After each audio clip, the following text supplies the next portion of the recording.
C'est un candidat nouveau Front Populaire LFI battu. À Villeneuve-Saint-Georges, Louis Boyard, votre candidat, qui en juillet 2024 faisait dans la ville de Villeneuve-Saint-Georges 61% qu'il a en fait 39 est battu par la candidate de droite. Jamais vous ne vous dites, Manuel Bompard, mais il y a eu des élections nos électeurs en 2024. Comment? Il y a eu des élections. J'ai parlé d'une législative partielle. La législative au moment de la dissolution. La municipale, ça dit quelque chose, non? Ah bah je sais pas, moi d'habitude quand je compare une municipale, je compare à la municipale. Donc il n'y a aucune déperdition. Non mais donc Manuel Bompard, jamais vous ne vous dites, nos électeurs, les électeurs de gauche, ils envoient un message, ils ont quelque chose à dire sur la stratégie et la façon dont la France Insoumise fait de la politique. Jamais. Alors, on va prendre les points un par un si vous voulez bien. Vous me parlez d'une élection législative partielle et vous me demandez si ça m'interroge sur la politique et ce que je défends.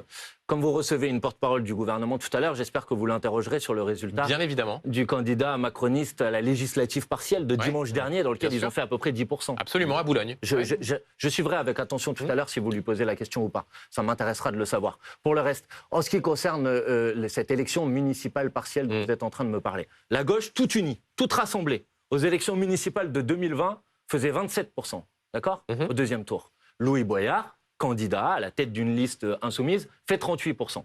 Est-ce que c'est satisfaisant? Attendez, à Villeneuve-Saint-Georges, il fait combien aux élections législatives en 2024? Il a fait le score que vous avez dit aux élections législatives, autour de 60%. 61%, et là, il fait 39% au second tour. Il y a une déperdition de 20 points. Mais plus attendez, de 20 points. mais vous ne pouvez pas comparer une élection législative et une élection municipale, Benjamin Duhamel. Ah bon?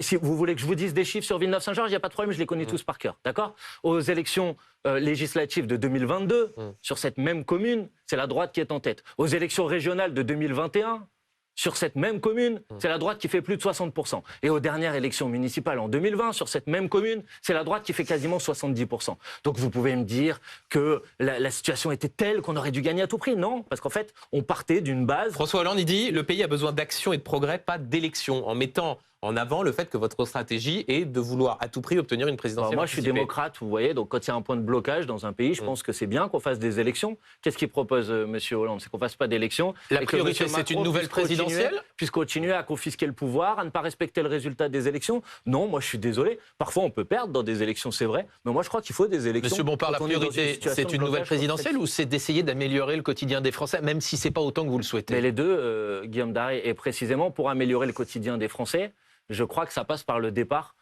du gouvernement de François Bayrou. Parce qu'en fait, tout ce qui a été mis sur la table et tout ce qui est contenu dans ce budget-là, en fait, ne va pas améliorer la vie des Français. Donc après, on peut être d'accord avec moi, pas être d'accord avec moi, mais vous allez peut-être pas me reprocher d'être un opposant au gouvernement de François Bayrou.